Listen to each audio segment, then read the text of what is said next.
is up, everybody? I'm Courtney. I'm Sean. We're doing a new thing with earmuffs, aka headphones. So, you guys let me know in the comments, like when you tune in, like if you guys can hear us. If you can't, let us know. We could just be talking to ourselves, which is what we're gonna end up doing tonight. Anyway, Lost Souls Paranormal has not read my message as the reminder, so I'm going to give them a few. Maybe they'll pop in late, and that's okay. But in the meantime, we're just going to be here talking all things paranormal. Yeah, they can hear you. Yeah. I just checked on it. Thank you. I appreciate it. Why do you have all these cat balls? You know you're a paranormal investigator when you got cat balls on your desk. Yeah. I was testing them out. So. Dissecting them, make sure they work. All things paranormal. And for those that don't know, whoever's watching, hey, how are you? Can you make sure that our volume levels are good and stuff like that? Just put in the comment a thumbs up. That would be great. Make sure you can hear us. Speaking of podcasts, though, you recently just started a podcast called G3 with Ed Odell or Edson Odell or Howie Odell. Ronnie said, "Stop playing with Sean's balls." You know what? Ironically, there's two. But yes, G3. What? Tell everybody like what that is. When does it air? It's every other Sunday. So we just did one this Sunday. Thank you, Ronnie, for acknowledging that. I appreciate it. It usually airs every other Sunday. We just did one this past Sunday, and basically, what we're talking about is the history. We're starting from the ground up. The history of the paranormal investigator, paranormal investigations, parapsychology, and also equipment. Talking about it from the science to the equipment, from the science of the equipment to everything. So it's a pretty interesting show, and we're actually taking input from people who tune in. So it's not just a show where Howie and I know everything and we're talking about what we know, but it's a show where, you know, the people who tune in can give their input as well. So if they know something that we don't, or they want to put their 2 cents in, it's an open floor. I mean, that's pretty neat to have an open platform about something like that. You know what I'm saying? Because we don't know everything, you know. I don't claim I do. Everything. Yeah, of course. All women know everything. Everybody knows that. Yeah, that's the problem. No. That's not the problem. The problem is men don't believe that women know everything, and we just know that you guys don't believe us. Yeah. But I thought it was pretty cool. I've tuned into. You guys have done 2 episodes so far. Anybody who's into science, definitely tune into that show. Like Sean, and history. Like Sean said, every other Sunday. This past Sunday they did one, so 2 weeks from a couple days ago will be your next show. But I tune in and I learn new things. You know, a lot of the time we as paranormal investigators will just go out into the field and be like, all right, set up a REM pod. If anybody's here, touch it. Woohoo, it goes off. But you get excited when things like that happen. But I hate a REM pod. We don't always step back and try to figure out why a piece of equipment went off. So I think it's very important to have that science background and have that scientific side to your paranormal investigations. This past weekend, we had the pleasure of investigating the 1747 Blue Ball Inn. That's a hell of a name. Blue Ball Inn. Yeah, Sean and our whole team just could not with the Blue Ball Inn. So hell of a place, though. Yeah, so we went in, a little bit skeptical. It hasn't been investigated a whole lot, and so, which in my opinion is why it's so active. Really. That's my opinion. I mean, not a lot of teams have been in there yet. I think that if a place is over, we'll get to that later, but if a place is over investigated, I think it kills the activity. I agree with that. I do. Some people say it doesn't, but I do. So, but we went in and it started out kind of slow, and I was just like, man, let's try some different tactics. And we ended up utilizing equipment that was more familiar, so to speak, to like the 1700s and early 1800s, as opposed to your general cat balls, and which we did have a lot of cat ball activity. We did have some out. But the REM pod didn't go off one single solitary time. My REM pod. But I'm talking about your traditional red and black REM pod. The REM pod. Yes, did not go off one single solitary time. But when we pulled out the dead bell and when we pulled out Sean's new trigger object, he got a lantern that is a REM pod. And when we pulled out a candle made by Boo's Paranormal, we got responses to those things. So I think more often than not, we get all this fancy dancy equipment and we don't actually put ourselves in the spirit's shoes. Does that prove, though, not to cut you off because you're on a roll? Hey, Ma. Mom, I love you. Does that prove, though, that spirits may not recognize certain things that paranormal investigators use? Well, see, and that's a conversation that you and I had last night where I asked you, and sometimes late at night, Sean and I will go outside, we'll walk around, we'll take a drive, we'll, do whatever, and we'll get into deep conversations that, go way beyond like paranormal investigating. And, last night we were talking about we're going into a spirit's home. They're not coming out to talk to us because we're there. They're already there, most likely. So, it's much like going in the ocean. I have a really warped opinion, I guess would be the best word. Warped opinion on like shark attacks. Okay. We're going into their home. And we're expecting not to get bit because we're just swimming around in the ocean and having a great time. But all in all, if somebody comes into our personal home that we don't know, they're going to get bit or shot. And then you wonder why I don't get in the ocean. So, it's a lot like that. And I kind of put that into perspective. I go ankle deep. That's it. And then y'all want to yell at me for not getting in the ocean. So Ronnie said he's still a little skeptical of the place while he was there live streaming. Sean asked for the bell to ring 3 times. Stream magically ends.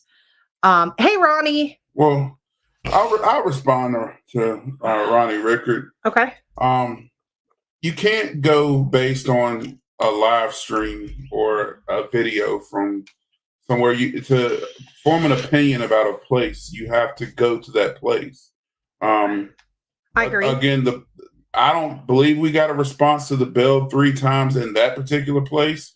I didn't use the bell very often there. I used it once. I think you used it once, and we did get some intelligent responses from the place.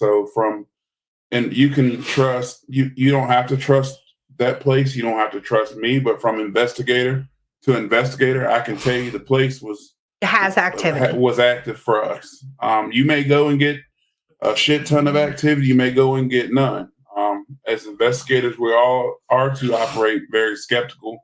I never go based on video of other investigators or video of the owner. I go based on, does the place pull me to it?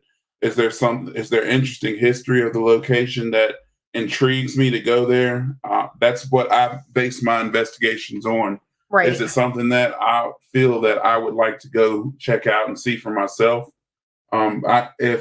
If to be honest with you, as an investigator, if there are things that I find skeptic, it pulls me to go there even more so I can find out the truth for myself. Right. But from investigator to investigator, if you respect and trust my opinion on things, I will tell you yes. The activity that I found there are things that I cannot explain. And if you've seen or watched or want to know my style of investigating, I find more things to debunk that I call evidence than anything else. Our team spent hours trying to debunk things that were happening in that location. So you can take that with a grain of salt or take it how it is. But yeah, if I don't see another set of stairs, I'll be okay. If he had filmed every piece of evidence that we had, that video, that short, I think minute or 2 video that he posted on his TikTok would have been a 3-hour video. So it's not magically the stream ended. It was just a short clip of what was going on during our investigation. Yeah, and he told me he was just putting it out there that we were there investigating. So, after talking to him, obviously you're entitled to your opinion, and that's okay. After talking to him, he was excited to close on the property. He's excited to renovate it. He's got big plans for it. He's really into the paranormal world. My stepdaughter and I were upstairs all the way in the attic, and he came up there and he said, do you mind if I just stand here for a few minutes and kind of watch you guys? I'm really interested in what's going on. And we didn't know, nor were we paying attention to the fact that he was putting together a short compilation video for his TikTok. He did ask permission if he could go live on his TikTok, or if he could make a video for TikTok, and we did say yes. Hey, Anna. But when you're, as well as I know, when you're focused and when you're investigating and when you're, doing your thing, you're not really paying attention to what other people are doing around you.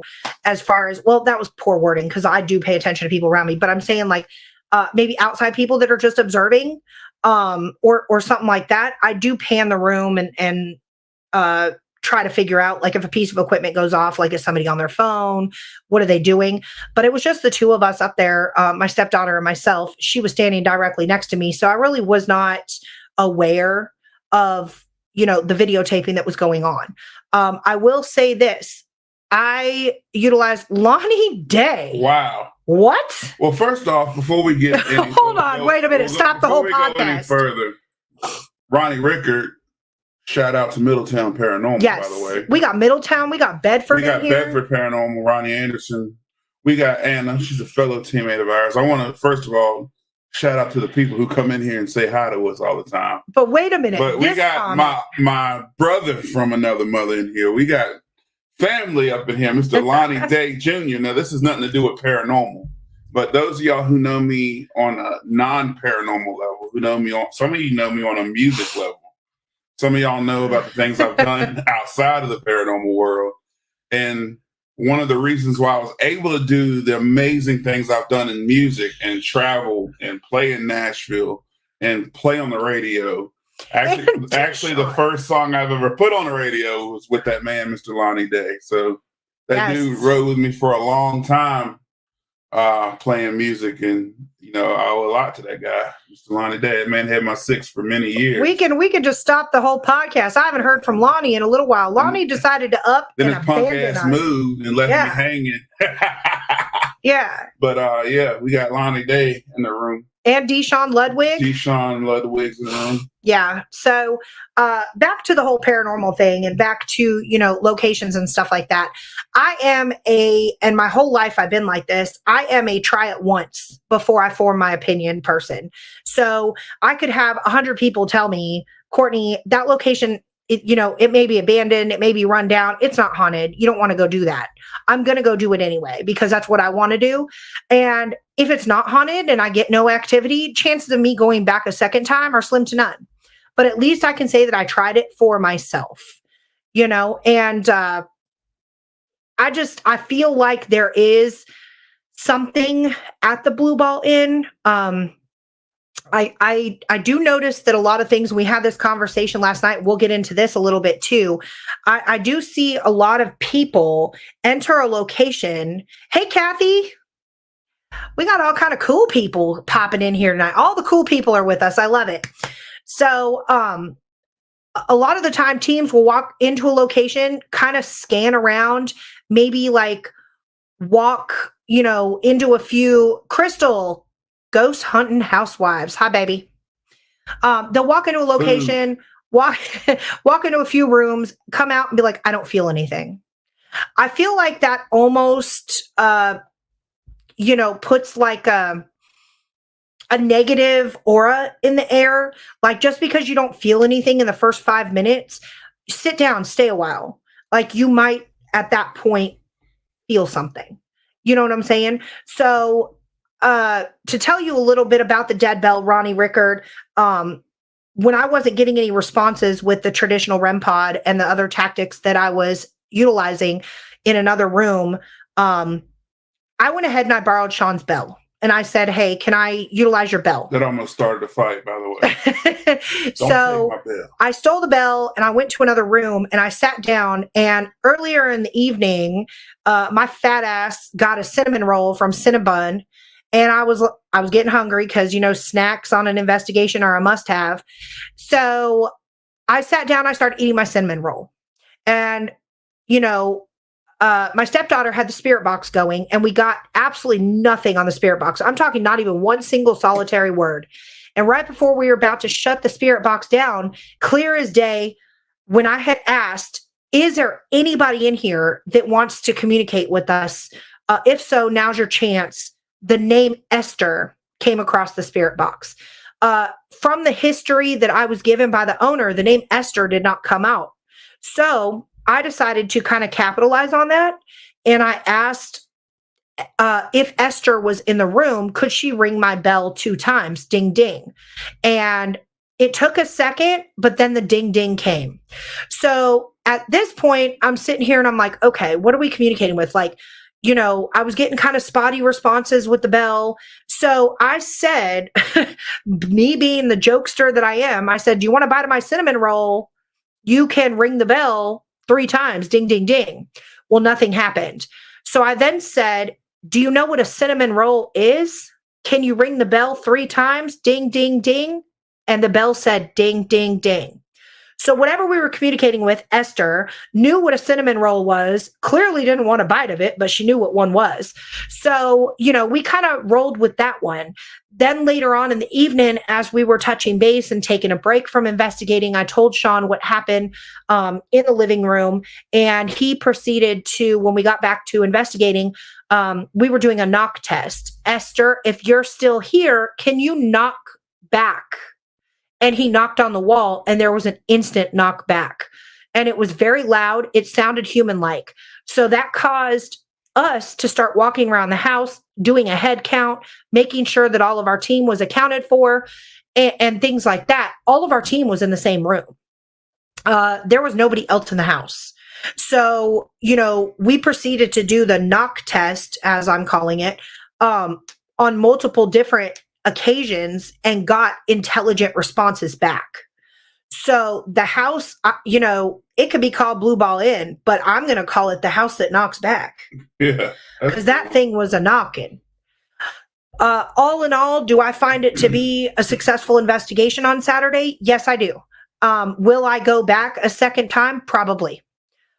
Just because, you know, if I am getting a lot of activity, I always want to go back a second time to ensure, you know, this is what was going on. Again, going back and circling back to what Sean said, this is a very haunting angels in the house. Hi. What's up, haunting angels? This is a very scarcely investigated location. And I think that is super important to preserve locations that are reportedly haunted, to not over investigate those locations. If you have an extremely haunted location and you have teams in there every day, all night, every weekends, constantly in, around, or whatever, investigating, I really truly believe the spirits are just tired. And, you know, I wouldn't want somebody in my house every single day. Who's here? Can you make a sound? Can you let me know that you're here? Can you touch the REM pod? Can you play with my balls? Whatever you're saying, you know, to the spirits, you know, when that happens every single day, like those of y'all who don't know, she's referring to balls, the cat balls. They light up. I don't know if you can kind of see the lighting. There we go. So yeah. Only thing, and we're going to compile a list. Hey, Gary, we're going to compile a list. I've seen a meme floating around that says things you can say on paranormal investigations that you cannot say at Sunday dinner at Grandma's house. And I think, Grandma's house? I think, you can say all kinds of stuff. I think, can you play with my balls is one of them on that list. Oh, yeah, I'm not going to say that to neither one of my grandparents. So, but yeah, I really feel like, you know, in locations can be over investigated.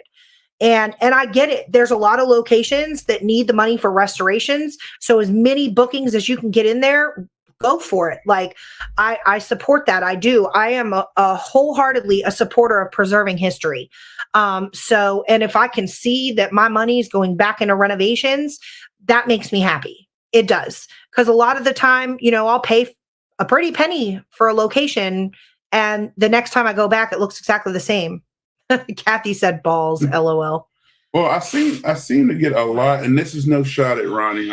Ronnie's a buddy. He's we love Middletown Paranormal. So Ronnie, it's not a shot at you.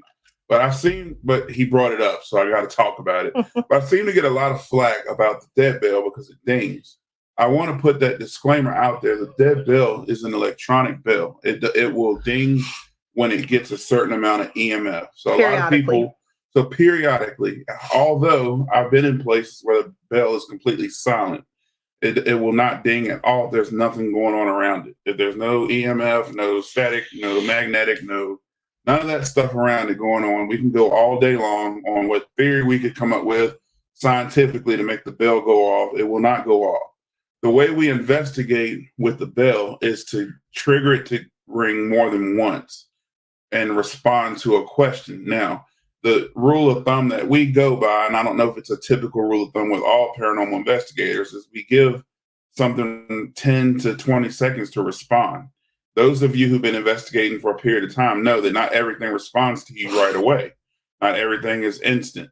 However, the knock test we did at the Blue Ball Inn was pretty instant. It was almost you knock it like maybe within 5 seconds, it would knock back instant. But with the bell, the videos that I show with the bell or the clips that I put up is the one that got the first one that got circulated, that got put up by the caretaker of another one, caught all kind of hell and flack because it got cut off quick. Well, if I was to put up the entire video of that, or even the one that I took at Bell Grove, which was a room full of people from FPRI, they saw how the bell worked. And they were the ones who actually, shout out to Rhonda from FPR. She's the one who taught me how to make my piece of equipment work. Right. And because I was confused. The bell would just ding like for no reason. And I was wondering why. So I had to learn how to place the bell where low EMF is at. And so now I take 2 different tri-field EMF meters or Gauss meters, in case Howie's watching. I test magnetic and electronic and static meters. I put them all around to make sure there's no EMF around. And that bell's usually really quiet. So when I get something to respond to me, it's always I go by 2 or 3 to answer me. 2 is usually no, 3 is usually yes, or vice versa. It depends on how I'm feeling that night. And so each time I ask something, it's either ding, ding or ding, ding, ding. And sometimes I'll say ring the bell, ring, ring, or I use different mannerisms because I don't know the lingo of the period of the time we're using. They might not know what key 2 times mean. That might not have been the verbiage they used back then. So the people who's watching or tuning in now, a lot of people sit back and they look at the videos of other teams and say, it's mighty funny that got cut short, or it's mighty funny that they got that thing to respond. Well, if you weren't there and didn't see it, it shouldn't be funny. You just take it as it is and form your opinion. That's easy to sit back and do. But again, if you're not there, if the bell does, I don't claim that the bell ringing is paranormal. What I claim is I can't explain why I asked something to ring it 3 times and the bell's been silent for an hour and it rung 3 times. I catch so much flack. That's why I don't post any videos of response. I put it out there, period, for everybody to know. We don't ever claim that anything is paranormal anyway. Right. We just think some things are freaking weird. And we saw some stuff and had some responses to things intelligently that we just can't explain. Even the knocks, we don't claim as paranormal. But we get at any location, because the Blue Ball is not the first place we got knocks from. Right. We don't claim anything that we do, and we're talking all things paranormal. I think the reason why a lot of other friends have tuned in because I shared it on my personal Facebook. So just people who awesome. don't. I like to see familiar faces. I love it. So people who have no clue what we do, I don't claim that it's ghosts responding to anything that we do. I don't claim that spirits is what we're communicating with. What I always explain to people is it's things that we cannot explain. Right. Period. Because at the end of the day, we don't know what we're communicating with. We really don't know what it is or what paranormal is. And with that being said, like, just to throw that out there, I am a believer. I am 100% a believer. I absolutely believe that spirits walk among us. I believe that there are spirits that are unsettled. I believe that there are spirits that haven't left this earth. They say that your soul leaves, but your energy stays. I believe that there's a lot of unfinished business that people have, for whatever reason, and they have messages that they're trying to get across. And what our job as a paranormal investigator is to figure out how to interpret that message and get that across almost as their voice. And so that's when the fun part comes along and you become a scientist, because, what message are they trying to get across? Okay, what are you trying to say? Let's pull out a spirit box, explain to, whoever we're communicating with, we can hear your voice through here. All you have to do is manipulate this device, and that's really where, like I said, the interesting and the fun part of paranormal investigating comes in, is that scientific piece to it. If the dead bell is going off and it's going off periodically, it's not responding intelligently, I don't chalk that up to anything paranormal. I don't even chalk that up to being weird. I just say, oh, the bell's going off. That didn't make any sense. But if I specifically ask a spirit or somebody I believe I'm communicating with, do you know what a cinnamon roll is? Can you make the bell go ding, ding, ding? And the bell goes ding, ding, ding. How do you explain that? You really can't. Again, am I calling it paranormal? Do I think that there's, somebody standing there and ringing the bell 3 times? I hope so. But can I prove it? Can I see it? No. I hope that spirits allow us to see them. That's cool. Every now and then they do. But that goes to, talking about that veil between the living and the dead. So, and I'm probably the most skeptical paranormal investigator that you will meet.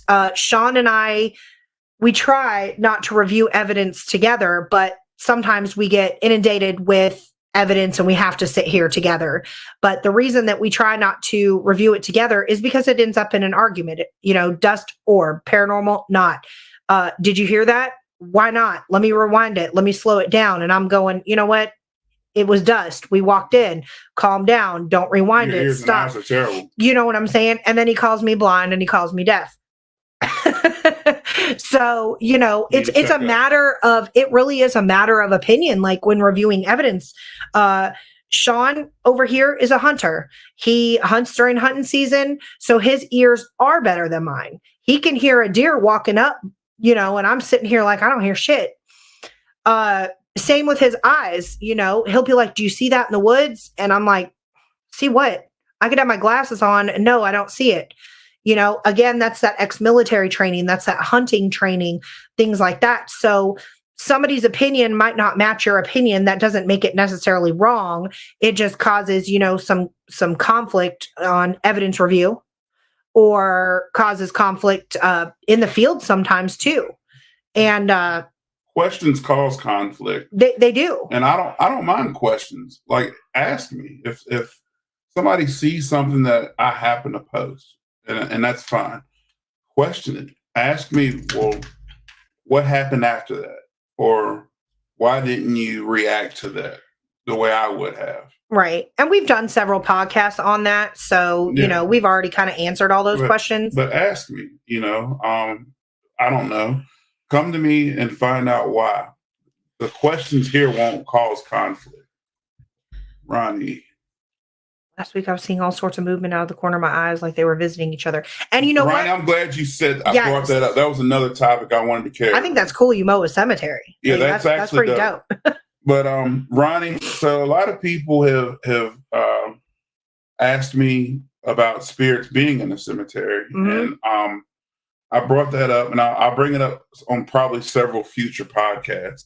And I had several theories on it, but some people don't believe that spirits are actually in the cemetery. Hey, Kimmy, shout out Nanny Prims. Nannies, Prims, and Decor. Prims. This is who makes our merch for HCP. So, if anybody wants a shirt or something, like, you guys could hit me up and she can hook you and up. she's got several amazing stores. Nanny's Nanny's Prims and Decor. But she definitely has a dope store. Thanks for tuning in. But yeah, a lot of people say that, spirits don't exist in cemeteries. And the reason why, I'm not going to go into my whole theory, but I just want to leave it with this. Think about what that land was before it was even a cemetery. Think about what existed there or could have been there or who was there or who walked it before, during, or after. It was a cemetery. I mean, the cemetery that we happen to investigate and hold investigations at was many things throughout the years. This is true. That, and anywhere where there is, bodies buried. Hi, Mr. Elliott. Shout out Elliott's Family Karate. We're going to just shout out everybody tonight. Is the shout out show. Elliott's Family Karate. You need self-defense. You feel like you need to beat up a ghost. Whatever your needs may be, you can hit up Elliott's Family Karate. They're out of Roanoke, Virginia. Roanoke, Virginia. If you're in the Roanoke area, please hit up Sean Elliott. Yes. He is a hell of a martial artist. Been in the game for years, several-time world champion, has several students, trains martial artists weekly, daily, and his credentials speak for themselves. Ask anybody from around the world, really. Right. He is my father. He taught me how to throw hands. These hands speak for themselves too. So. But back to the spirits in the cemetery over there. I mean, you've got bodies buried there, some of which are unmarked graves. A lot of I would not be settled if there wasn't a headstone on my grave. Like, I would be like, "What? I'm here." Like, somebody, if you're in a historic state like Virginia, right. For example, Virginia. How much bloodshed was on the soil in Virginia? That's true. So a lot of people will say that they don't believe that spirits aren't. But I absolutely agree with seeing movement out of the corner of your eyes too. We don't always catch everything on camera. Like I said, it doesn't always appear, but the best, as D Downs likes to say, the best piece of equipment is yourself. Yeah. And I do wholeheartedly believe in that. I mean, I'm not going to question that you were seeing movement out of the corner of your eyes because I wasn't there and I'm not your eyes. Do I believe you were seeing movement out of the corner of your eyes? Absolutely. Especially in the cemetery. There's many times we spend a lot of time in the cemetery. Yeah. I think we investigate a lot of cemeteries, and we do it from a scientific standpoint, but we definitely see things. I've seen people that weren't there. People might think I'm crazy, but like, you'll see somebody standing off and you'll look and there's nothing there. So see, and Kimmy said, I live in my great grandmother's old home and I see her here all the time. Kimmy, that's normal. I mean, that's her home. You know what I'm saying? And, it's probably a very peaceful, overwhelming feeling like, grandma's still here. And that's cool. I think that that's cool. You definitely, have somebody watching over you, and that's important too. We're already living in an unsafe world. So if you have just that extra bit of like, hey, I'm here, you're safe, it makes you feel better. Kimmy said, absolutely it is. And thankfully she loved me. I have no doubt, Kimmy, you're hard not to love. Ronnie said it's a 12-acre cemetery. Yeah, that's big. Most of my family is there, and there are stones. 1800s. I've counted 4 Confederate graves there. So, Ronnie, yeah, absolutely. You're probably seeing a lot of stuff over there. Could be your family, just popping in on you. They're there, checking on you, saying hi. You never know. I mean, cemeteries are definitely, in my opinion, there's something there. We don't know what. We can't say who or what, but I definitely believe that there's something there. And back to Kimmy. Kimmy's the happiest person I know too. She is. Candace Mayhew. My daughter sees a man full shadow, and then she sees an orb.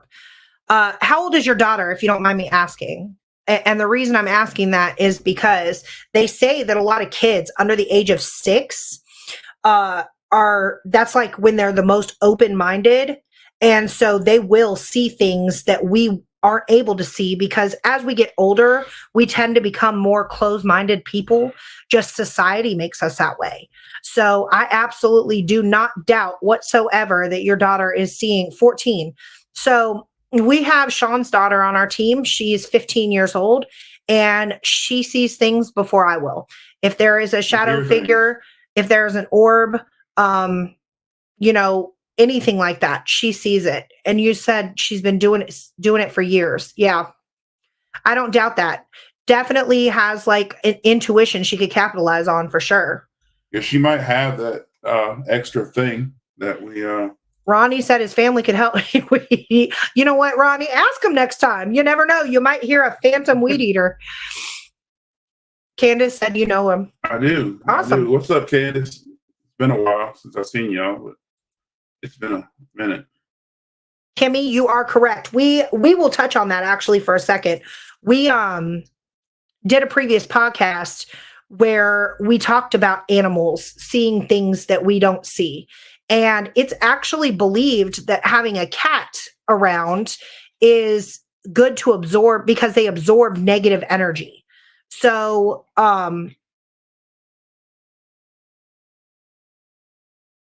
true or not, I'm not sure. But they said if you start noticing that your cat is gaining weight or becoming bigger than normal, they're absorbing more negative energy.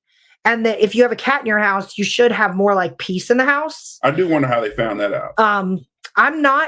I hate to admit it. Sorry, I'm going to get a whole lot of flack for this. I'm not a cat fan. I'm just not. Now, dogs, though, I will tell you a funny story, Kimmy. When our dog Zeus passed away, for what, probably a good like 3 months, you could hear his claws on the hardwood. That's a true story. When we did not have any dogs in the house. This was before we got Athena, before we got Zuko. It took us a while to get another pet because Zeus was Sean's best friend. And so we could hear him walking around on the hardwood. And we would catch like a shadow out of the corner of our eye of him like going into the dining room. And it was like a short dog. It was pretty cool. But our current dogs right now, every now and then you can catch them. We had Zeus cremated and his ashes are always, we've moved twice, but his ashes are the first thing that come into this house. And our dogs, we can catch them staring up at his ashes. So do I think that they probably still feel Zeus's presence? Yeah. I also have a German Shepherd that refuses to go into the back room upstairs. That just so happens to be the room where the previous owner passed away. So do I believe the dogs see things? Absolutely. Kimmy said, so sad. I'll know. No, you're not. You're not. You're not. We'll talk about that later. We're not trying to do sad stuff. Yeah, we're not going to do sad Dee said, young children, especially infants, are the closest ones to the spiritual realm. Agreed. I do agree with that. Let's see. And yes, Hera is overweight. Well, not so much anymore. Hera's now 20 years old. And I don't know how she's still hanging in there. I don't know how she's hanging in there. 20. We don't know exactly how old Hera is. Yeah, so. But I think I made that place haunted, if it's not already. You know, there's like a Revolutionary War hero buried maybe not even a mile up the street. Mm-hmm. And then I brought in all those Civil War artifacts over there. And so and now Hera's acting weird, and she just got fat out of nowhere. So and now she's kind of getting elderly. Candace said my cat Tara passed, and her spirit was knocking things off the shelf, which makes sense because cats, that's what they do.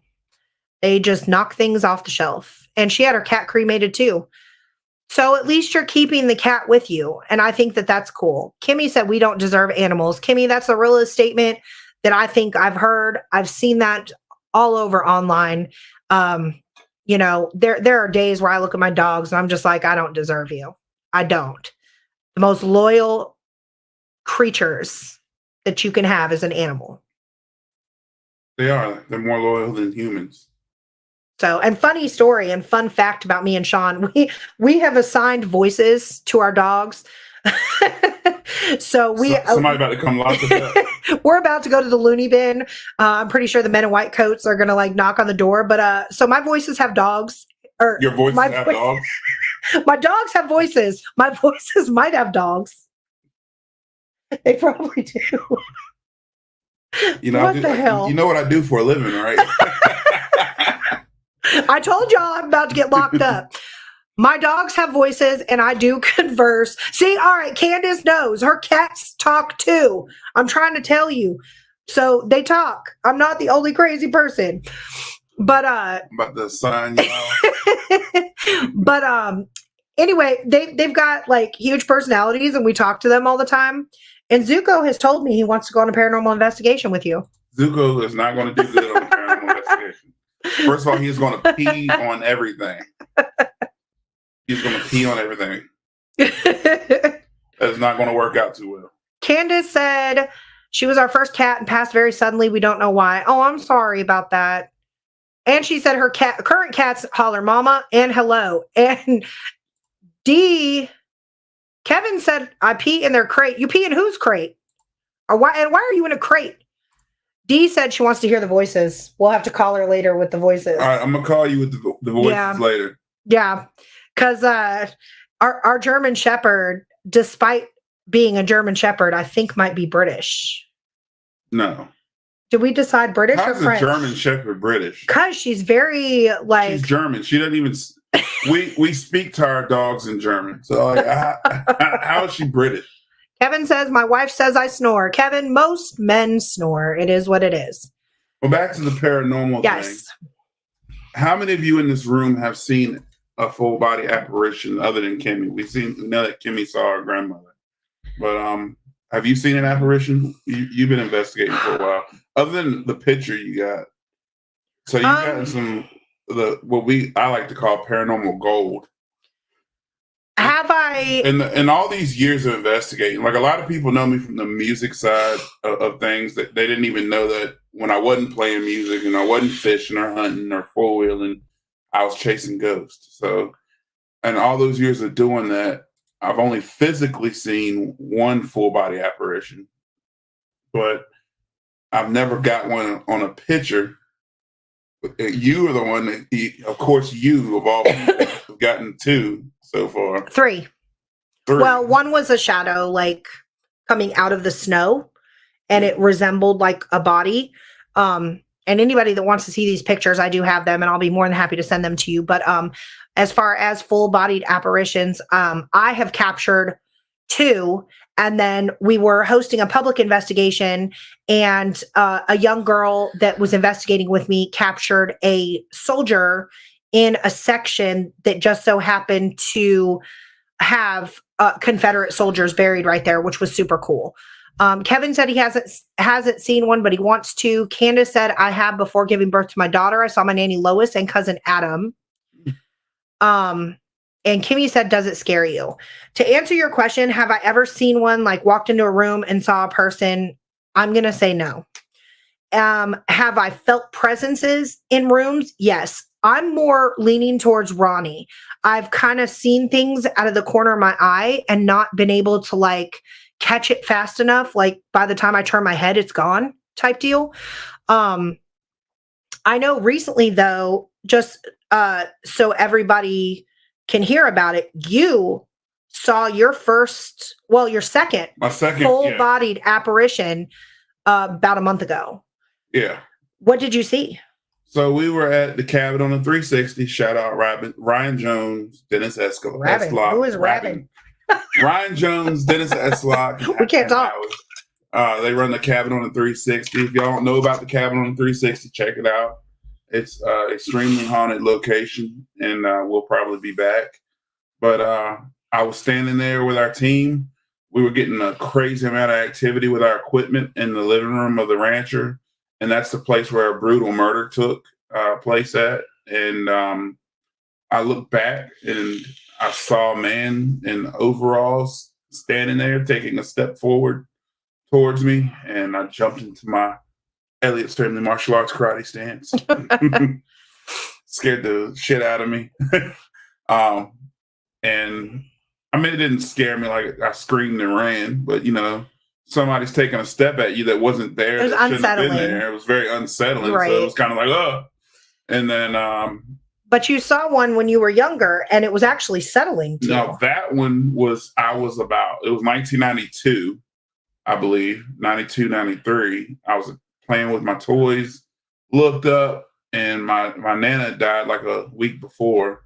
And I looked up, and my aunt was standing there after she passed away. And that was different, though, than this. So, like, the guy I saw in the rancher, it was dark. He was like in overalls, like a dark shadow kind of thing. It was threatening.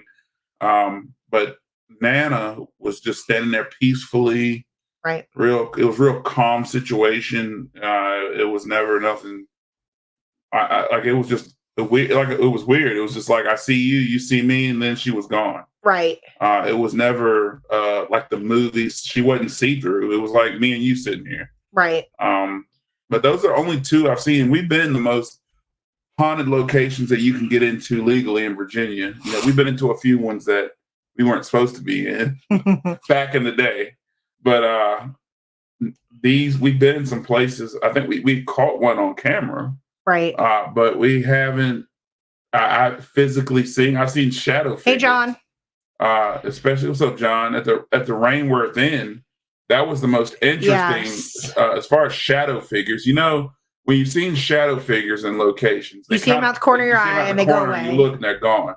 At the Rainworth Inn in Gettysburg, it's like you look at them, they see you, they stand there, and then they slowly turn and walk away like they're just supposed to be there. It's the most interesting location of shadow figures I've ever been to.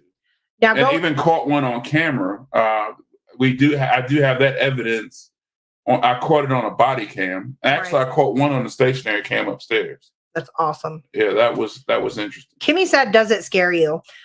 So Kimmy, yes, scares the shit out of me. I run. Oh my god, whatever. So the last one that Sean saw at the rancher did startle him. It was that's because I didn't know it was a male figure. When he turned, he got into a defensive stance and was getting ready to hit. And when he blinked, it was gone, and a female team member was standing there. So we're all thankful that he didn't go with instinct and punch. But I will tell you, funny story, we actually do live in a haunted house. The previous owner passed away 4 months before we purchased and closed on this home. There has been, he very much makes his presence known here. I have not seen him yet, but I hear him all the time. He very much so goes about his day to day. You can hear him walking around. And there has been times where his footsteps have been so loud upstairs that I've actually woken up out of a deep sleep because I thought somebody had broken into the house. So as far as scaring me, I wouldn't say that solely because to be a paranormal investigator, we kind of have this rule, like it's hard to get scared, but do things become unsettling or kind of disturbing? Yes. Kevin said he would need new underwear if he saw a full body apparition. Candace said her daughter's heart rate was dropping as she was giving birth, and the ghost appeared to tell her it was going to be okay. Those are guardian angels. They're there. They're watching over you. That's probably not going to be the last time you see them. We had a ghost that used to turn on our light bulbs on my fan in my bedroom as we are sleeping to the point I had to take the light bulbs out. The ghost that flipped lights on and off. We had that. We've got, like I said, the gentleman that still resides here with us likes to do that. I've had to tell him, hey, yeah. These light bills, the AEP likes to rob people. Yeah, anybody who's in Virginia knows that our light bills this past few months have been rough. So we had to go up there and have that conversation. Look, you don't pay any bills anymore. Kevin, are you a medium? I do not identify as a medium. No. I don't either. We know a few. Very unsettling. It can be. You're right. Hey, John Sullivan, shout out Fredericksburg Paranormal in the house. Candace, men are going to think we're crazy. We talk to our animals. Remember? Who are you coming to see? Fredericksburg Paranormal? Yeah. Oh, okay. When are we going? We need to get back to Belle Grove. Yes. John, we need to come back to Belle Grove. Yeah, I need to get back in that caretaker's place. For sure. Best evidence with the bell I ever got was in the caretaker's place. The best music box evidence I ever got was the caretaker's place. Yeah. Music box. We don't ever talk about the music box. That's because it never goes off unless it's Carrie walking around or me setting up equipment. Carrie, if you're listening, stop walking around. D Downs, I believe an evil presence will have you feeling uneasy. All of my encounters have only been peaceful. That is awesome. Candace, I would love to talk to a medium. Candace, Kimberly Sage, look her up on Facebook. Shout out Kim Sage. Again, Fredericksburg Paranormal. And Rhonda now. And Rhonda Harris. Harris, okay. Rhonda Harris. She changed her. John said we should be able to make that happen. Awesome. Either way, we need to hook back up. Collaboration is key. We've talked about that a million times. Now let's talk about D Downs' house. If y'all don't know who hey, D Michael Downs is, one of the newest members of FPRI. What's up, Michael? But D Downs' house, we investigated Mama's house a couple times.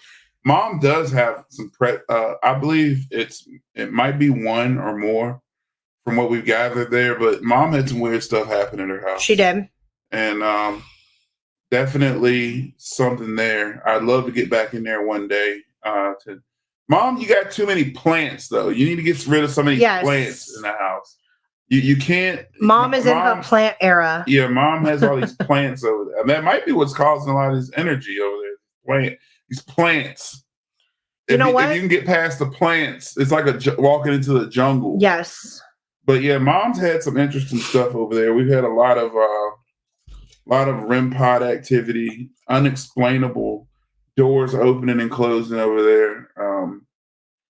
Mom, but like she said, it was peaceful. It wasn't peaceful. I never got nothing unsettling. Yeah, there was nothing unsettling about Mom's house in any room. I just think whoever is there is kind of like cohabitating, kind of like Kimmy's great grandma. Like you're just cohabitating, kind of like Robert, who passed away in this house. We're just cohabitating. Once we did have that conversation with Robert, though, it seemed to slow down a little bit. I do still hear him walking around. Mom's plants is cohabitating in that house. Her plants are taking over that house. One day we're going to come over there and Mom's plants are going to have her pinned up against. Yes, I do believe that. Mom is in her plant era for sure. But, I mean, it might make sense, though. Plants give off, like, oxygen. So could plants have anything to do with paranormal? I don't know. What do y'all think? Yeah. Can plants affect? I mean, you have EMF that we know that, or we think, we don't know, but we know that electricity and EMF and water do that. But do plants have anything to do with that? I don't know. So D Down said she thought Mima was behind her. Today talking. The presence took my breath away as I turned around quickly, being that I should have been alone in the house. Interesting. The thing about something is weird that happened with Mima. I went to the family cemetery. It was me. It was Nye with us. It might have just been Courtney and I. I mean, we've gone so much. And Mima's voice came through the spirit box. Good question. Good point. Ronnie Anderson's very... shout out Bedford Paranormal, by the way. But Ronnie Anderson, limestone, why not plants? That does make sense. Always has a lot of good points on this stuff. So and running water and like rain and things like that. Like plants absorb water, right? Yeah. So you water your plants a lot, and it's got to put that back off into the atmosphere. So it might amp up paranormal activity. Plants might ramp up. Candace said she's been hearing somebody call her name lately. From everything that I know and everybody I've talked to, if you hear somebody calling your name and nobody's there, you're not supposed to respond. Yeah, do not respond. I'm a little bit slow. So if I'm home alone and I hear somebody call my name, I'm going to automatically be like, yeah. Yeah, I'm guilty of that. I've been in the shower and I hear people calling my name when nobody's home. What? Who's that? What? So you're not supposed to respond. I'm guilty of responding. Thankfully, knock on wood, nothing's happens. I've done that before. But I did think of Mom today because it's National Boba Tea Day. Oh yeah, Mom should have got your boba tea today. Yeah, National Boba Tea, but that's not paranormal. But as far as haunted locations, what's the most what do you think is the most active place we've been to so far? Oh God, I'm gonna say the most active place I've been to is Belgrove Plantation at Port Conway. And the reason I say that is because we were literally there for hours upon hours with constant activity. We split off into 2 teams, one upstairs, one downstairs. When activity slowed down downstairs, it came upstairs, vice versa. It was just like a lot. And that was one of the very few investigations that I genuinely felt that para hangover. Like when I came home, it took me a couple days to recoup from that one. Like I just felt physically drained, emotionally drained, things like that. I know that they say that the caretaker himself is negative and angry and things like that. I did not get that there. But more maybe like he was irritated that we were there, but not towards anybody in particular. Well, they say the owner did like have a chat with him, and he might have toned it down a little bit and calmed down. I'm not sure. Yeah, I'm not sure either. But I mean, and then my close second's probably going to have to be the cemetery because we're just there all the time. Yeah. The cemetery where we frequent, where we host our public investigations. Mom just said she had 2 plants move continuously with her just staring at them, wondering what's making them move so vigorously. I mean, Ronnie said it. If limestone can amp it up, why not plants? So, and somebody in your house, Ma, just after investigating, definitely has messages for you and wants you to know that they're there for sure. Yeah. I don't know if you saw Candace's comment. Shoot her a message with the names for those mediums. Just let her know. Write them down. Kim Sage and Rhonda Harris. Kim Sage and Rhonda Harris. Yes. Those are the 2 legit ones that I know. Personally know. Now there's other ones out there, but those are the 2 that I've met personally and seen their work firsthand. There's a bunch of them out there. I've talked to several of them, but those are 2 that personally I've seen. And Kim goes live on Facebook on Thursdays and does on Facebook. Yeah, does mini readings for free. You got to tune in at 7:00 on the dot, though. Like when I tell you that is the most active podcast I've ever been on. If you tune in 7:00, let her know you want a mini reading. Put it in the comments. I'd like a reading. She draws randomly. Don't take it personally if your name doesn't get picked. But I've had my name picked, and without her knowing anything about me at the time, her reading was spot on. And I watched that reading. I mean, it was crazy. And that's the first, I've been to some BS psychic mediums like the one in Georgia who told me I was a plantation owner. Yeah, a white man in your past life. I was a slave owner. I might have been. You might have been. Let's talk about that. Past lives. Do you guys believe that you were that past lives exist? We're reincarnated? Like reincarnation? That's a good question. I do. I'm going to let you guys know right now. I believe in reincarnation. I believe in that. We're about to get into a biblical argument. I'm going to keep the Bible out of it. I really believe I do. I believe that I was something in a past life. I was Jonah Hawk in my past life.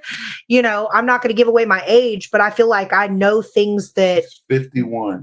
Bull crap. I know things in my life that I feel like I could have only known if I was here before.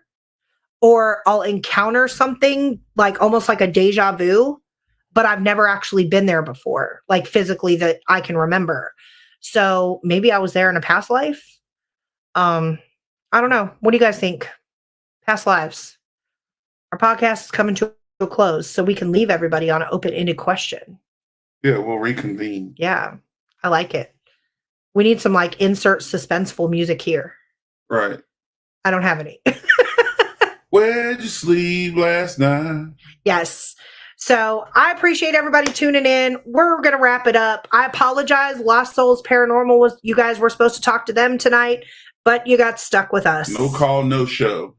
You got stuck with us. Not such a bad thing, if you ask me. But next week, we are talking to, this is sad, I should know this. Yeah. What off the top of my head. Oh, next week, we're talking to the owner of Blue Ball Inn. in Clearbrook, Virginia. So he will be live on our podcast, 8 p.m. Eastern Standard Time. Tune in, definitely hear about the location, the experiences that he's had during his renovation process and things like that. But that'll be a good one. Yeah, that should be very interesting. Again, I appreciate everybody that tuned in. You guys were super interactive. That's what makes us continue to do what we do. And, if you don't already like our Facebook page, because I know Sean said that he shared it on his personal page, HCP Paranormal Podcast on Facebook. Also, Hill City Paranormal on Facebook. Again, my name's Courtney. I'm Sean. And we'll catch you on the other side.